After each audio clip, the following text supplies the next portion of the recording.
김남주 목사님과 함께하는 깊이 읽는 팔복 구역 공부를 시작합니다.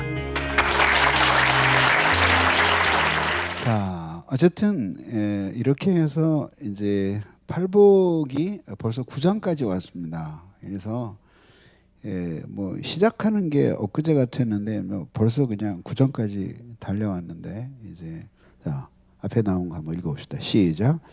의를 위하여 박해를 받는 자는 복이 있나니 천국이 저들의 것입니다. 했습니다. 자, 팔복의 사람들이 박해를 받아요. 이제 근데 그 이유가 뭐냐면 의 때문이에요. 의가 도대체 뭐냐? 그러니까 이거는 사실은 이미 염려에 관하여에서 사실은 책을 다시 한번 넘겨보시면은 상세하게 설명이 나와요.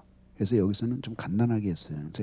디카이오스이네라고 하는 건데 하나님의 원래의 의는 하나님의 뜻에 부합한 상태예요. 그래서 성경은 의와 하나님은 거의 동의어예요. 왜냐하면 하나님이 의의 기준이기 때문이에요. 그래서 하나님은 불의하실 수 없어요. 불의하면 그건 자기 모순이에요. 무슨 뜻인지 아세요? 그러니까 하나님은 의로우신 하나님이시기 때문에 불의하게 행동하면 그건 자기 모순이에요.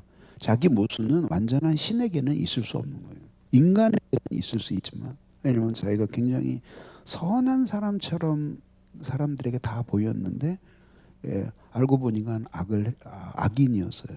근데 그럴 수는 있지만 그러나 하나님은 그렇게 표리부동할 수가 없는 분이시기 때문에 그렇다 이거죠. 그래서 아래를 한번 읽어보겠습니다. 시작. 인간의 의란, 다시 시작.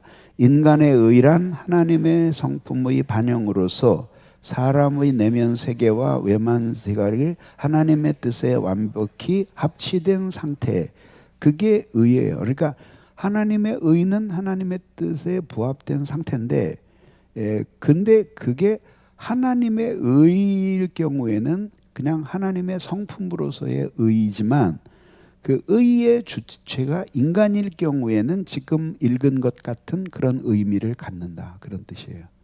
무슨 뜻인지 아시겠죠? 그러니까 원래 의는 하나님의 성품인데 그 의가 인간에게 적용되어서 그것이 인간의 의다라고 할 때에는 이런 상태를 가리킨다 이거죠.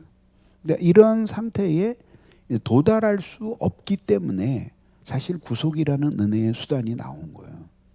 그래서 시인들이 여호와의 의로 나를 구하소서, 여호와의 의로 나를 받아주소서라고 하는 기도가 바로 그거예요. 자신들이 이 상태에 도달할 수 없기 때문에 그러니까 그렇게 해달라는 거죠. 그래서 이것을 이제 이 의가 이제 원래대로 보면 이제 정의거든요. 정의, justice예요. 그래서 이제 어거스틴이 그 삼위일체론에서 얘기하는 게 이게 하나님 자신의 의만 의가 아니라 이게 의인데 하나님이 이렇게 만들어 주신 것도 그것도 의라고 봐야 된다. 그래서 그런 거를 그리스도를 통해서 우리에게 덧입혀 주신 의라고 불러요. 그래서 박해는 박해 받는 고난이죠. 그리고 이거는 지금 그 데디오금메노이라고 하는 그리스어의 그 현재 분사 남성 복수 형태가 쓰였는데 이건 뭐냐면 과거에 받았던 사람이 아니라 지금 현재 받고 있는 사람, 현재 진행되고 있는 사람을 얘기하는 거예요. 근데 그게 뭐냐면 의를 위해 박해를 현재 받고 있는 사람은 복이 있다. 이렇게 설명을 하는 거예요. 자, 좀 더 들어봅시다. 그래서 이제 그 신자는 이러한 박해의 고통을 안팎에서 경험해요. 그러니까 우선 안에서는 이게 마치 두 개의 자아가 있는 것 같은 그 고통을 느끼는 거예요. 한편으로는 성령을 따라 살고 싶어요. 그런 마음이 없다면 그 사람은 거듭난 사람일 수 없어요. 크기는 커질 수도 있고 작아질 수도 있고 성화의 상태에 따라 있지만은 그러나 반드시 성령을 따라 살고 싶어하는 마음이 있다. 두 번째는 뭐냐면 육체의 욕망이 둘 사이에 싸우는 거예요. 근데 이게 사람의 진을 다 빼놔요. 예, 어느 한쪽이 이겨버리면 오히려 힘이 들드는데 이 둘 사이에 갈등이 생길 때 인간은 엄청난 에너지를 이 둘 사이에서 소비하게 되는 거죠. 이게 결국은 뭐냐면 사랑이 나뉘어질 수 없는데 사랑이 나뉘어진 상태가 되는 거죠. 그러니까 결국은 그 사랑의 갈등이죠. 사랑 그 자체가 힘이에요. 어느 방향으로 가고자 하는 힘인데 이 A와 B가 완전히 다른 방향이에요. 쉽게 비유를 하자면 여러분들이 이렇게 있는데 한 손은 박재원 목사가 잡아당기고 한 손은 또 여기 있는 어떤 사람이 더 힘센 사람이 잡아당기면서 잡아당기는 거예요. 그럼 어떻게 해요? 온몸이 찢겨나가는 것처럼 고통을 받게 될 거 아니에요. 더 세게 잡아당기면 뭐 이쪽 팔 하나 떨어져 나가고 이쪽 팔 하나 떨어져 나가겠죠. 예. 그런 것 같은 고통을 이 서로 다른 방향의 힘으로 사랑이 작용할 때 인간이 느끼는 거예요. 근데 이게 이제 내적인 뭐 박해라고 부르기는 뭐라지만 박해의 어떤 인간의 그 내면에서 일어나는 갈등도 고통이라고 보면 이제 이런 것들이 이제 신자 안에서 경험되는 일종의 그 경험이라는 거죠. 박해의 경험이라는 거죠. 또 신자 바깥에서는 이제 이게 참 어려운 거죠. 뭐냐면 이게 세상 우리는 결국은 우리는 그 원래는 하나님의 나라에 속한 백성인데 동시에 이 세상 나라의 국민으로서 또 살아가요. 그러니까 두 나라의 국민으로서 이중 국적자처럼 살아가게 되는 거죠. 근데 이제 문제는 무슨냐면 이중 국적이 원래 허락이 안 되는데 65세 넘으면은 이제 이중 국적이 허락이 되고 또 몰래 이중 국적을 가지고 있는 사람도 있어요. 그래서 저쪽에서 그 시민권을 안 받은 것처럼 하고 여권을 계속 갱신해 가지고 이제 그 비자를 가지고 이제 그렇게 살아가는 사람이 있는 건데요. 있는 거죠. 그 여권을 가지고 살아간다 이거. 근데 이제 문제 뭐냐면 이 두 나라가 이렇게 사이좋게 그 공존하려는 수도 있겠지만 본질적으로는 적대적이거든요. 어느 순간에 두 나라 사이에 전쟁이 일어나게 돼. 그럼 자신은 이제 더 이상 이중 국적자가 할 수가 없어요. 왜냐하면 내가 지금 중국 국적도 가지고 있고 한국 국적도 가지고 있다. 그러면 동시에 뭐 그런 일은 없어야 되겠지만 두 나라가 전쟁이 일어나면 그러면 나는 이쪽 나라에서도 나를 군대로 부르고 저쪽 나라에서도 군대로 부르는 거야.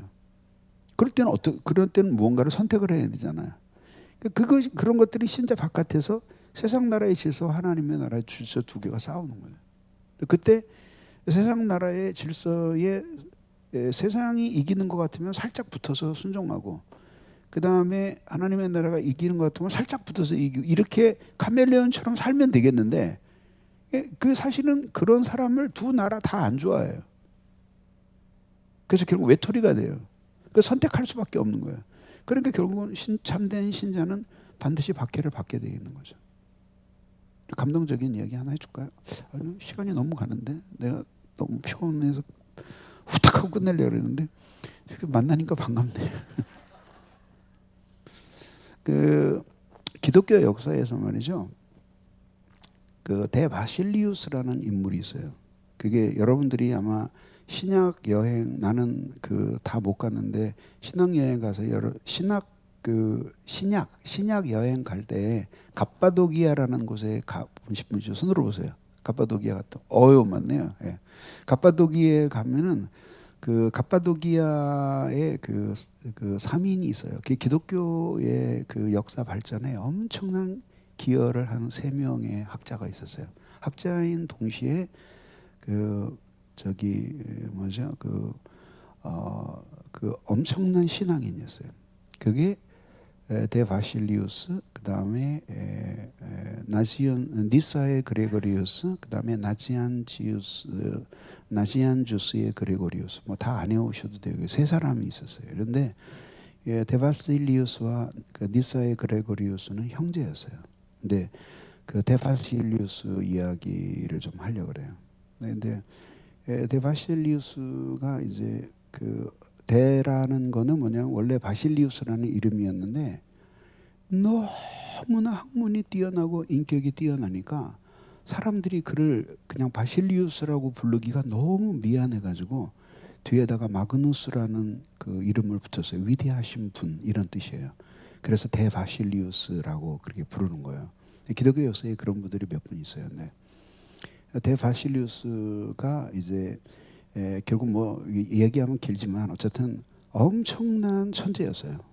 그리고 그 아테네에서도 유학을 하는데 정말 공부를 잘했어요.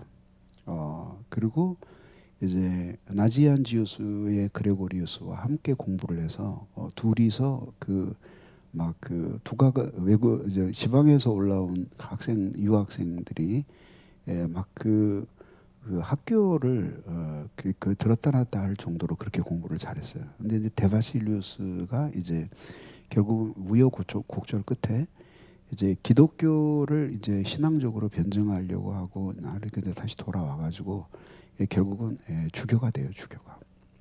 우리로 말하자면 뭘까 뭐 주교니까 뭐 이렇게 이제 하여튼 높은 사제직에 오른 거죠 이제. 그래도 올랐는데 하여튼 그 황제가 하는 그 일에 대해서 뭔가 잘못됐다고 생각하면 설교 단상에서 신랄하게 비난을 했어요. 그러니까 이게 너무 불편했어요. 그래가지고 이제 그 로마에서 사람이 나와서 총독이 이제 그 면담을 했어요. 그러면서 당신 조심해라. 당신 잘 하고 있는데 당신이 감히 황제에 대해서 비판을 하는 거는 당신 매우 위험한 일이다. 그러니까 사실 그 총독이 그러니까 바실리우스가 웃으면서 대답을 했어요. 그래서 총독이요, 당신이 나에게 뭘 할 수 있습니까? 내가 네 재산을 다 뺏을 수 있지. 근데 바실리우스가 엄청나게 부자 집안이었어요. 근데 주님 만나고 나서 다 팔아가지고 구제 공동체를 만들어 버렸어요.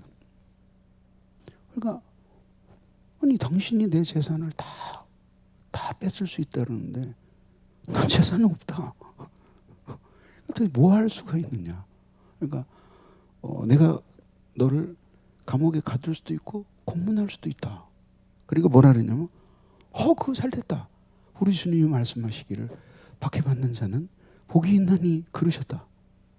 그러면 당신이 나에게 해줄 수 있는 일은 겨우 복 주는 일밖에 없네. 그러니까 이제 총독이 약이 올라가지고 너 죽일 수도 있다. 그러니까 내가 드디어 순교자의 반열에 올라가는구나. 그러니까 주교가 그 얘기를 다 듣다 하도 기가 막혀서 아니 당신은 무섭지도 않냐. 그러니까 바실리우스가 한 유명한 얘기가 있어요. 총독님, 아직 주교를 못 만나보셨군요. 원래 목회자들은 다 이렇습니다. 이 목회자들이 아멘을 안 해요. 아멘을 해야지. 진짜 목회자를 못 만나보셨네요. 내가 특별한 사람이 아니에요. 요즘 목회자들이 다 그래요. 그리고 그 다음서부터는 총독이 아무 소리도 못하는 거예요. 감동적이지 않아요? 네. 내가 네 재산 다 뺏을 수 있다. 그러니까 다 구제를 내놔서 하나도 없는데요. 내 박해할 수도 있지. 그러면 예수님 말씀대로 나는 복이 있는 사람이에요. 죽여버릴 거야. 그럼 나는 영원한 승리를 거두고 순교자의 반열에 들어가는군요. 그런 사람을 가리켜서 뭐라 하냐면 세상이 감당할 수 없는 사람이다. 아멘. 자, 그래서 박해받을 때 깨닫는 것이 있어요. 근데 그게 뭐냐면 내가 박해를 받는다고 하는 것은 내가 이 세상 사람들과는 다른 가치를 가지고 사는 사람이구나. 이걸 생각을 하는 거예요. 그걸 우리에게 생각나게 해주는 거죠. 그래서 이 기독교 역사를 보면요, 박해가 심하던 시대에는 교회가 일치단결하고 그 흔들리질 않았어요. 근데 그냥 쭉정이들은 다 털려져 나가는데 남은 사람들은 한 마음이 됐어요. 다 살만하니까 싸우고 찢어지고 막 이러는 거죠. 교회도 천막치고 개척교회 때 막 고생하면서 그러던 때에는 한 마음이 돼요. 그러다가 이제 교회 잘 짓고 돈도 좀 쌓이고 이러면 이제 온갖 일들이 일어나게 되는 거죠. 이게 안 그러려면 어떻게 되겠어요? 다시 건물 부수고 텐트를 쳐야 되겠어요? 그건 아니죠. 나보고 그렇게 하란 말 하지 마세요. 이제 교회 앉아요. 이게 뭐냐? 그런 마음을 가지고 살아야 된다 이거죠. 그게 중요한 거예요. 자, 그 다음에 뭐냐면 이 세상이 본향이 아니구나 하는 걸 깨닫는 거예요. 이 세상이 내 집이 아니구나. 그래서 그 크리소스토무스라고 하는 그 황금의 입이라는 별명을 가진 그 대단한 그분도 동방교부거든요. 근데 어머니가 19살에 혼자 돼서 절세의 미인이었어요. 근데 수절을 하면서 이 외아들 하나를 키워요. 그래서 세계적인 설교자로만, 역사 속의 위대한 설교자로 만든 거죠.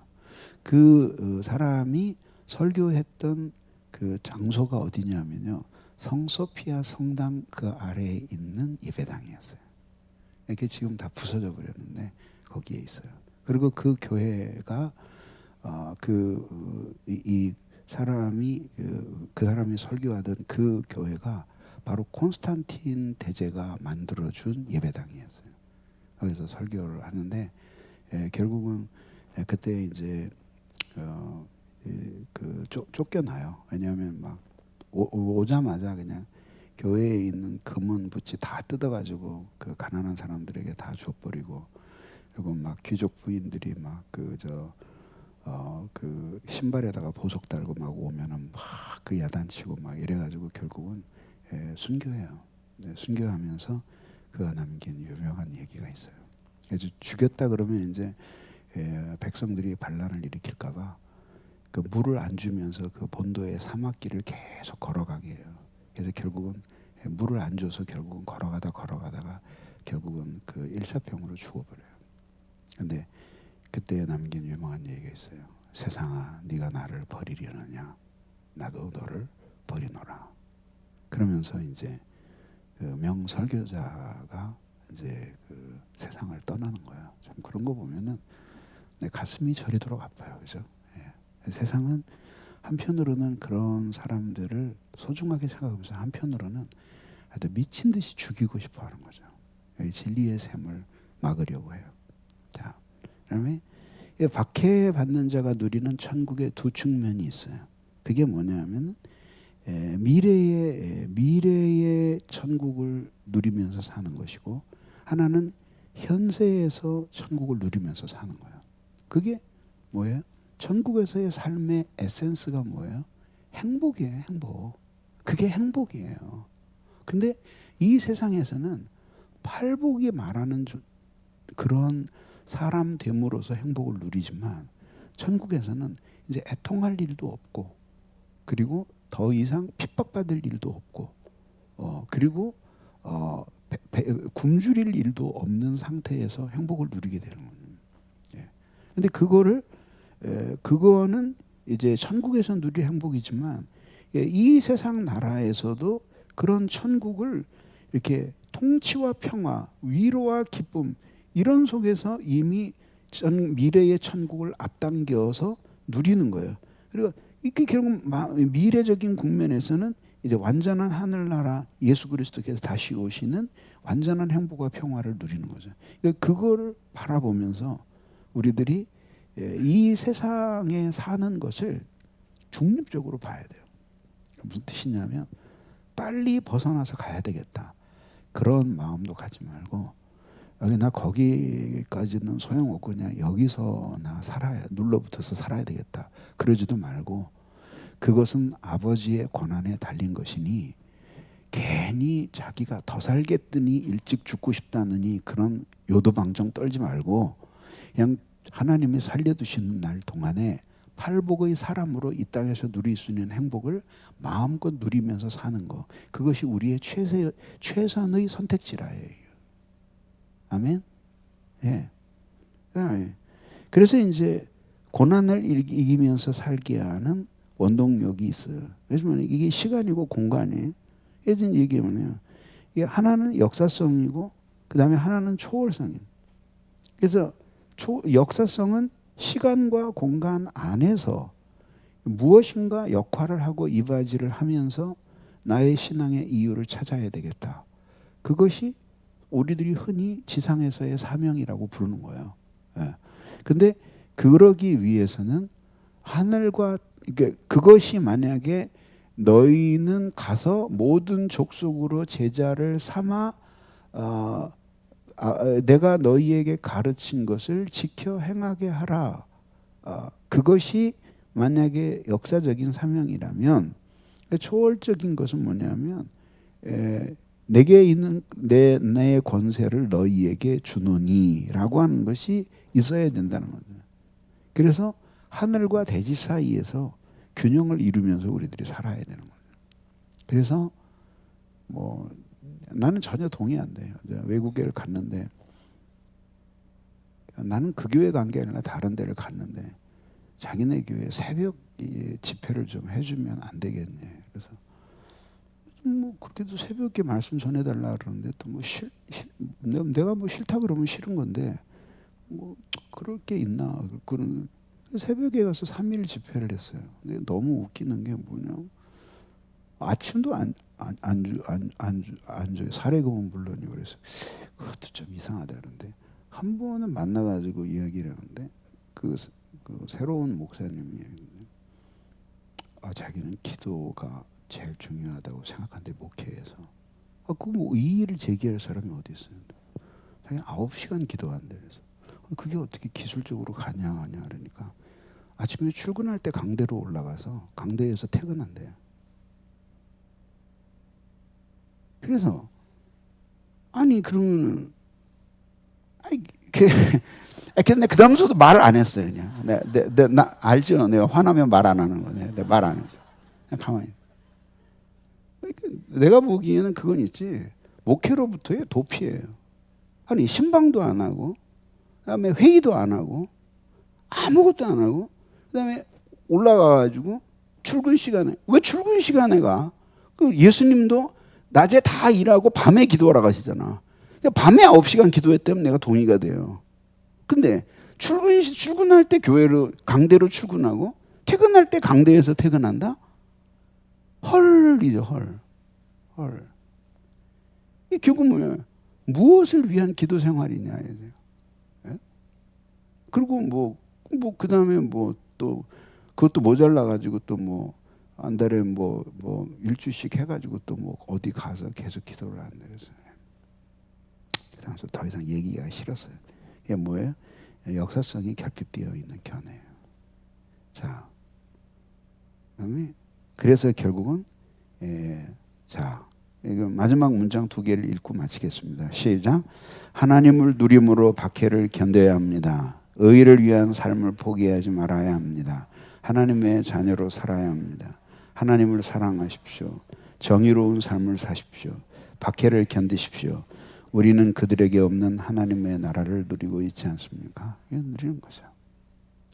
그런 거 생각하면 이 세상에 대해서 너무 큰 기대도 갖지 말고 그렇다고 마치 그냥 그 토마스 아켄피스처럼 그 발꿈치를 들고 여기는 빨리 지저분해서 떠나야 되겠다.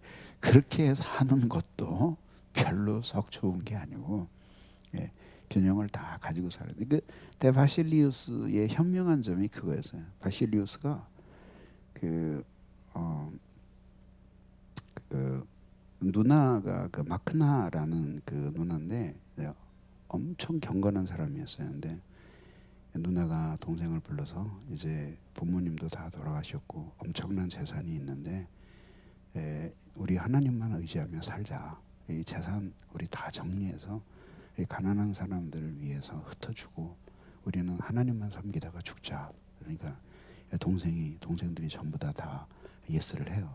그런데 정말 똑똑한 사람이었죠. 그래서 그런 수도원 같은 공동체를 지어야 되는데 지금 현재 수도원을 어떤 식으로 하고 있나, 그리고 자기가 다 돌아다녀요. 여행을 짓기 전에. 그리고 그 안토니우스의 수도원도 가보고 다 가봐요. 근데 뭐 그냥 막 자기 몸을 때리면서 금식하면서 막 이런 수도원들도 보고 막 별의 수도를 다 보는 거야. 근데 이제 도달한 결론이 있어요. 뭐냐면 그런 수도원은 너무 하나님만을 찾는 것은 좋은데 현실성이 너무 없다. 너무 극단적이다. 그리고 온건한 세상과 하나님의 나라 사이에, 제 표현으로 말하면 지상과 대지 사이에서 뭔가 그 경건하면서도 신앙의 본질을 양보하지 않으면서도 사람들이 접근 가능한 공동체를 만들고 싶어요. 너무 현명한 사람이었어요. 그래서 그 세력이 어마어마하게 커서 그 지역에서의 그 영향력이, 총독의 영향력이 저리 가라 할 정도로 그렇게 엄청난 영향력을 갖게 되는 공동체를 만들게 되는 거죠. 그래서 교회가 그렇게 어느 단선적으로만 그렇게 가는 것은 좋은 게 아니에요. 근데 악을 용납하라는 게 아니라 사람들이 접근 가능한, 그리고 포용 가능한 그런 공동체를 본질을 훼손하지 않으면서 만들어가는 거예요. 그게 이제 세상을 정복해가는 한 방법이기도 한 거죠. 자, 팔복의 사람이 박해받는 이유는 의를 위해서. 2번, 신자가 자신 안팎에서 경험하는 박해를 경험해 봅시다. 자신 안에서는 육체적 자아와 성령을 따르려는 자아의 대립에서 갈등을 느끼는, 이 자신 밖에서는 하나님을 거스르는 사람들과 다른 존재와 방식으로 살아가기 때문에 박해를 받는 거죠. 그래서 박해받을 때 깨닫는 두 가지는 자신이 그리스도를 따르고 있다는 것, 그리고 세상이 자기 집이 아니라는 것. 의를 위해 박해받는 자가 누리는 천국의 두 국면. 저는 지상적이고 현재적인 국면, 그리고 천상적인 국면. 그리고 마지막 5번, 고난을 이기며 살게 하는 원동력은 무엇이냐? 하나님과 함께하는 것. 이상으로 마치겠습니다. 수고했습니다.